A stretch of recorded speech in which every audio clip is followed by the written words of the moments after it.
Shadow slave chapter 9 wishful thinking. पहली ही पंक्ति में कहानी एक बहुत साधारण लेकिन खतरनाक सच्चाई सामने रख देती है। यहाँ एक दिक्कत है। यह कोई छोटी दिक्कत नहीं थी, बल्कि एक ऐसी दिक्कत थी जो उनकी पूरी योजना को जड़ से हिला देने वाली थी। वे लोग जिस रास्ते से भागकर पहाड़ के पास से निकल जाना चाहते थे, वह रास्ता अब अस्तित्व में ही नहीं था। सड़क जो उन्हें सहार की जगह से दूर ले जा सकती थी, अब पूरी तरह टूट चुकी थी। कहीं पिछले कुछ महीने में या शायद कल ही पहाड़ से भयानक रॉक फॉल हुआ था। भारी भरकम पत्थर गिरे थे जिन्होंने संकरी सड़क के कई हिस्सों को पूरी तरह नष्ट कर दिया था। कुछ जगहों पर सड़क गायब थी और कुछ जगह इतने अस्थिर थे हो चुकी थी कि उस पर चलना मौत को बुलाने जैसा था। सनी अब एक गहरी खाई के किनारे खड़ा था, नीचे देखते हुए, लेकिन उसके चेहरे पर डर या घबराहट नहीं थी, बस एक खाली सा भाव था। यह खालीपन बहुत कुछ कहता है। सनी अब शौक से बाहर आ चुका था। इतना कुछ देखने के बाद शायद अब उसके अंदर डर बचा ही नहीं था। तब भी स्कॉलर की आवाज आती है। उसकी आवाज उसके चोरी से लिए गए फर क्लोक के कॉलर में दब जाती है। वह पूछता है एक सीधा सा सवाल, अब हम क्या करें? यह सवाल सिर्फ रास्ते का नहीं था, यह उनके भविष्य का सवाल था। लेकिन हर ग्रुप में एक ऐसा इंसान होता है जो डर को गुस्से में बदल देता है। यहाँ वह इंसान था, शिफ्टी। वह चारों तरफ चिढ़कर देखता है और फिर उसकी नजर सनी पर जाकर रुक जाती है। सनी उसके लिए सबसे आसान निशाना था, कमजोर, चुप और अलग सा। शिफ्टी का गुस्सा फूट पड़ता है। वह लगभग चिल्लाते हुए कहता है कि उन्हें क्या करना चाहिए, डेड वेट से छुटकारा पाना चाहिए। उसकी नजर सनी के अच्छे बूट्स पर पड़ जाती है। यह डिटेल बहुत इंपॉर्टेंट है। शिफ्टी सिर्फ सनी को हटाना नहीं चाहता, वह उसकी चीजें भी चाहता है। फिर वह हीरो की तरफ मुड़ता है और सनी को कमजोर, अजीब और डरावना कहकर पेश करता है। उसके शब्दों में साफ है कि वह सनी को इंसान नहीं, बोझ मानता है। वह यह यहाँ तक कह देता है कि जब से सनी कैरवैन में आया है, सब कुछ गलत हो रहा है। और फिर वह सबसे खतरनाक बात बोलता है कि शायद सनी शैडो गॉड द्वारा कर्स्ड है या फिर शापित है। यह आरोप सिर्फ सुपरस्टिशन नहीं है। इस दुनिया में जहाँ स्पेल गॉड्स और नाइटमेयर क्रिएचर असली है, ऐसा इल्जाम किसी को मारने का बहाना बन सकता है। सनी अंदर ही अंदर आंखें घुमाने से खुद को रोकता है। उसे पता है कि वह अनलकी है, लेकिन सच बिल्कुल उल्टा है। वह कैरवैन को बदल किस्मत नहीं बन रहा था, बल्कि कैरवैन पहले से ही बदकिस्मत था और उसकी बदकिस्मती ने सनी को यहाँ तक पहुंचा दिया। स्कॉलर बीच में बोलने की कोशिश करता है, थोड़ा असहज होकर। वह कहता है कि उसने ऐसा कभी नहीं कहा था, लेकिन शिफ्टी रुकने वाला नहीं है। वह जस्ट इन केस सनी को छोड़ देने की बात करता है। यह कहते हुए सनी वैसे भी ज्यादा देर तक नहीं चलेगा।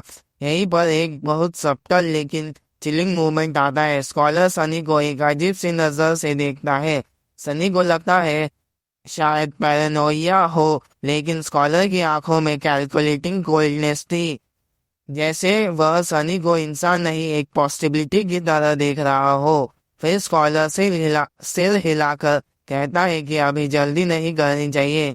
The boy might prove useful later on, यानी कि ये लड़का बाद में काम आ जाए शायद। यह वाक्य सनी के लिए राहत नहीं है, यह और भी डरावना है, क्योंकि यूजफुल का मतलब जिंदा रहना नहीं भी हो सकता। आखिर में हीरो बोलता है और जैसे ही वह बोलता है बहस खत्म हो जाती। हीरो साफ कह देता है कि कोई पीछे नहीं छोड़ा जाएगा, और अगर सनी कितना झेल पाएगा यह देखना है, तो शिफ्टी खुद की चिंता करे। हीरो का यह शांत संत जैसा व्यवहार उसकी लीडरशिप को दिखाता है। वह ताकत से नहीं, स्थिरता से कंट्रोल करता है। लेकिन दिक्कत अब भी वही है, टूटी हुई सड़क। चारों लोग नीचे खाई की तरफ देखते हैं, फिर पहाड़ की ढलान की तरफ और फिर ऊपर उस चट्टान की तरफ जहां रॉकफॉल ने रास्ता तोड़ दिया था। काफी देर तक चुप्पी के बाद स्कॉलर बोलता है। वह पुराने समय के एक रास्ते के बारे में बताता है जो पिलग्रिम्स इस्तेमाल करते थे। बाद में एम्पायर ने उसी पर सड़क बना दी थी। अगर वे उस पुराने रास्ते के अवशेष तक पहुंच जाए तो शायद वे वापस सही सड़क पर आ सकते हैं। सब ऊपर देखते हैं। चढ़ाई खतरनाक है, डरावनी है। जब फैसला हो गया तो किसी ने ज्यादा देर बहस नहीं की। नीचे टूटी हुई सड़क अब किसी काम की नहीं थी और ऊपर की तरफ जो रास्ता था वही एकमात्र उम्मीद थी। पहाड़ की ढलान अब पूरी तरह सीधी दीवार तो नहीं थी क्योंकि रॉकफॉल ने उसे जगह जगह से तोड़ दिया था, लेकिन फिर भी वह खड़ी, नुकीली और जानलेवा थी।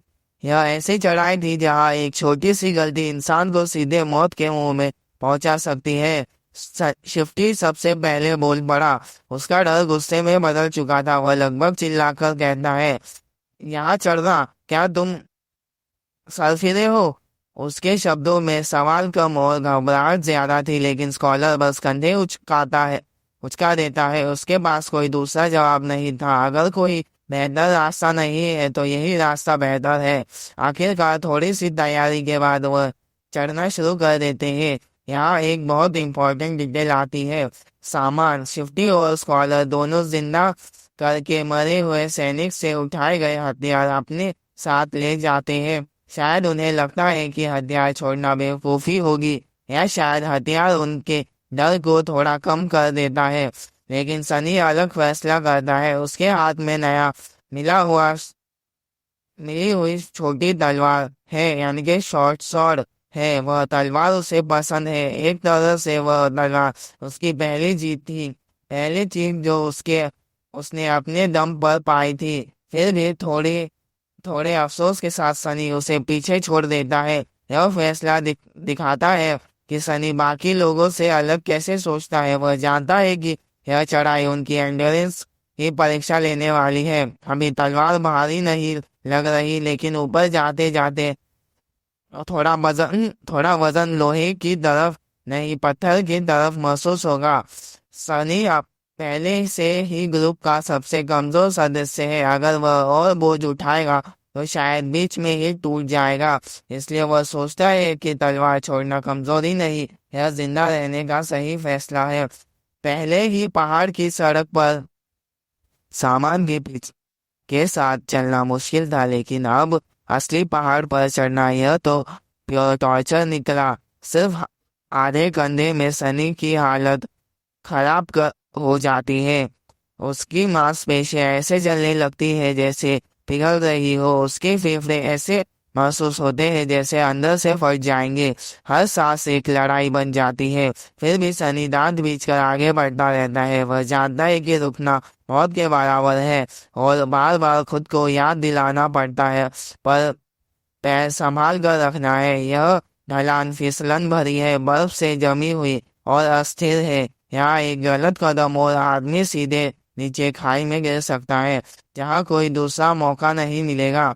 थकान के बीच सनी अपने मन में एक अजीब सा अनुरोध करता है, बस सोचो, आराम से सोचो। लेकिन यह सवाल तुरंत और भारी हो जाता है। आखिर वह क्या अच्छा सोचे, क्या आराम से सोचे? उसकी जिंदगी में ऐसा क्या है जो सच में सुकून दे? जब कोई खुश करने वाला ख्याल नहीं मिलता तो सनी का दिमाग एक और रास्ता चुनता है। भविष्य पर सोचने लगता है, उस इनाम के बारे में जो उसे इस सब के अंत में मिलने वाला है। फर्स्ट नाइटमेयर का बून। यह बून किसी आवेकन के लिए सबसे महत्वपूर्ण चीज होती है। भले ही आगे ट्रायल्स हो और ज्यादा पावर्स मिले, लेकिन पहला नाइटमेयर तय करता है कि कोई इंसान आगे चलकर क्या बन पाएगा, उसकी भूमिका क्या होगी, उसकी क्षमता कितनी होगी और उसे किस कीमत पर यह सब मिलेगा। सबसे पहला और सबसे जरूरी फायदा यह है कि ट्रायल पूरा करने के बाद एस्पिरेंट को सोल कोर्स को महसूस करने और उनसे इंटरैक्ट करने की एबिलिटी मिलती है। सोल कोर्स ही किसी इंसान की रैंक और पावर की बुनियाद होती है। कोर जितना मजबूत उतनी ताकत ज्यादा। सनी यह भी याद करता है कि नाइटमेयर क्रिएचर्स के साथ भी यही नियम है, लेकिन उनके मामले में एक खतरनाक फर्क है। इंसानों के पास एक सोल कोर होता है, जबकि नाइटमेयर क्रिएचर्स के पास कई हो सकते हैं। एक साधारण बीस्ट के पास एक, लेकिन माउंटेन किंग जैसे टायरेंट के पास 5। और फिर आता है सबसे क्रूर सच, सोल कोर को मजबूत करने का एक ही तरीका है, सोल चार्ट्स खाना, जो दूसरे ड्रीम रियल्म के प्राणियों के कॉर्प्सेस से मिलते हैं या फिर उनके लाशों से मिलते हैं। यही वजह है कि अवेकन लोग जान जोखिम में डाल के शक्तिशाली नाइटमेयर क्रिएचर्स से लड़ते हैं। ताकत मुफ्त में नहीं मिलती। इन सब बातों को सोचते हुए सनी चढ़ता रहता है। उसका शरीर दर्द में, लेकिन उसका दिमाग किसी और ही दुनिया में पहुंच चुका है। चढ़ाई जारी रहती है। सनी का शरीर दर्द से भर चुका है, लेकिन उसका मन कहीं और भटक रहा है। यह उसकी आदत बन चुकी थी। जब हालात असहनीय हो जाते हैं तो दिमाग किसी और दुनिया में भाग जाता है। इस बार वह सिर्फ जिंदा रहने के बारे में नहीं सोच रहा था, बल्कि उस बदलाव के बारे में सोच रहा था जो इस नाइटमेयर के बाद आने वाला था। फर्स्ट नाइटमेयर पूरा करने के बाद एस्पिरेंट्स को सिर्फ ताकत नहीं मिलती, वे एक नई पहचान पाते हैं। सनी याद करता है कि दूसरा बड़ा फायदा क्या होता है। ट्रायल के बाद एस्पिरेंट को ड्रीमर के रैंक तक उठा दिया जाता है। लोग इन्हें आम भाषा में स्लीपर्स भी कहते हैं। इसके साथ ही उन्हें ड्रीम रियल्म तक पहुंच मिल जाती है। यह कोई सपना नहीं होता। ड्रीम रियल एक असली जगह है, एक ऐसी दुनिया जहां इंसान अपनी आधी जिंदगी बिताने वाले होते हैं। सनी को यह बात खटकती है कि ड्रीम रियल में एंट्री तुरंत नहीं होती। जो एस्पिरेंट्स फर्स्ट नाइटमेयर पास कर लेते हैं वे पहली सर्दियों की संक्रांति विंटर सोलिस्टिस पर ड्रीम रियल्म में प्रवेश करते हैं और वहां से तब तक वापस नहीं आते जब तक कोई एग्जिट नहीं मिल जाता। इसका मतलब साफ है, नाइटमेयर पास करने और ड्रीम रियल्म में जाने के बीच का समय आखिरी तैयारी का मौका होता है। यही वो समय है जब कोई इंसान अपने शरीर को मजबूत कर सकता है, लड़ना सीख सकता है और अपने आने वाले जीवन के लिए खुद को तैयार कर सकता है। लेकिन सनी के मामले में हालात बदतर है। उसके पास यह समय सिर्फ 1 महीने का है। 1 महीने, इतने कम समय में क्या ही बदला जा सकता है। यह सोचते ही उसके मन में एक हल्की सी कड़वाहट भर जाती है। किस्मत ने उसे कभी भी ज्यादा समय नहीं दिया। लेकिन ड्रीम रियल्म और सोल कोर से भी ज्यादा इम्पोर्टेंट एक और चीज है, एस्पेक्ट की एबिलिटी। यह हर एवेकेंड को मिलने वाली पहली खास शक्ति होती है। पहली खास शक्ति होती है। यही वो वजूद है जो अवेकंड यही वो जादू है जो अवेकंड को साधारण इंसानों से अलग बनाता है। एस्पेक्ट एबिलिटीज अनगिनत तरह की हो सकती है। कुछ लड़ाई से जुड़ी होती है, कुछ जादू से, कुछ बस काम आने वाली यूटिलिटी पावर्स होती है, और कुछ ऐसी भी होती है जो इंसानों की कल्पना से भी बाहर होती है। इन एबिलिटीज की वजह से इंसानों ने नाइटमेयर क्रिएचर्स की पार्ट से दुनिया को बचाया था। लेकिन सनी जानता है कि यहाँ भी एक कीमत चुकानी पड़ती है। हर एस्पेक्ट एबिलिटी के साथ एक फ्लॉ मिलता है, जिसे कभी कभी काउंटर भी कहा जाता है। फ्लॉ कोई छोटी सी कमजोरी हो सकती है या ऐसी चीज जो जिंदगी भर पीछा करे। कुछ फ्लॉज इंसान को अपंग बना देती है और कुछ तो सीधे मौत का कारण भी बन सकती है। सनी सोचता है एक टेम्पल स्लेव को किस तरह की एबिलिटी मिलेगी। उसका दिल भारी हो जाता है। उसे अपनी किस्मत पर ज्यादा भरोसा नहीं है, लेकिन फिर फ्लॉ के बारे में सोचता है और उसे और भी डर लगने लगता है। एबिलिटीज की गिनती सीमित होती है, लेकिन फ्लॉज उनकी कोई सीमा नहीं। फिर भी सनी एक छोटी सी उम्मीद पाल लेता है। अगर एस्पिरेंट ने ट्रायल में अच्छा प्रदर्शन किया हो तो उसके एस्पेक्ट के अर्ली एवोल्यूशन की संभावना होती है। एस्पेक्ट भी रैंक में बैठे होते हैं। सबसे नीचे डॉर्मेंट, फिर अवेकन्ड, उसके बाद एसेंड, फिर ट्रांसेंडेंट, फिर सुप्रीम। फिर सेक्रेड और आखिर में डिवाइन। आखिरी रैंक को किसी ने कभी देखा ही नहीं। सनी अपने आप से लगभग मजाक करता है। इतनी यातनाएं झेलने के बाद अगर स्पेल में जरा भी को साइंस हो तो उसे कम से कम एवेकेंड एस्पेक्ट तो देना ही चाहिए, शायद एसेंड भी। यह सोचकर वह हल्की सी हंसी हंसता है, लेकिन वह हंसी जल्दी ही कड़वाहट में बदल जाती है। और फिर एक और बेहद रेयर चीज का ख्याल आता है, ट्रू नेम। यह स्पेल द्वारा दिया गया हॉनररी हॉनररी टाइटल होता है, यानी कि इज्जतदार टाइटल। खुद नाम से कोई शक्ति नहीं मिलती, लेकिन हर मशहूर अवेकन के पास एक ट्रू नेम होता है। यह एक्सीलेंस की सबसे बड़ी निशानी मानी जाती है, लेकिन सनी तुरंत इस ख्याल को झटक देता है। ऐसे लोग गिनती के होते हैं। उसके जैसे किसी के लिए यह सोचना भी बेकार है कि who needs excellence, give me power. यह सोचकर वह खुद को कोसता है। उसे लगता है कि यह विशफुल थिंकिंग उसका मन हल्का करने के बजाय और भारी कर रही है। शायद वह सच में ड्रीमिंग से एलर्जिक है। यह ख्याल भी डरावनापूर्ण डरावनापूर्ण है, क्योंकि अगर वह जिंदा रहा तो उसे अपनी बाकी आधी जिंदगी ड्रीम रियल्म में बितानी होगी, और तभी उसका ध्यान वापस असल दुनिया में लौटता है। वह ऊपर देखता है। सूरज अब काफी नीचे आ चुका है। हवा ठंडी होती जा रही है। रात आने वाली है। सनी मन ही मन सोचता है, कम से कम इन ख्यालों ने उसे समय का एहसास होने नहीं दिया। लेकिन सच्चाई वही है, अंधेरा पास आ रहा है।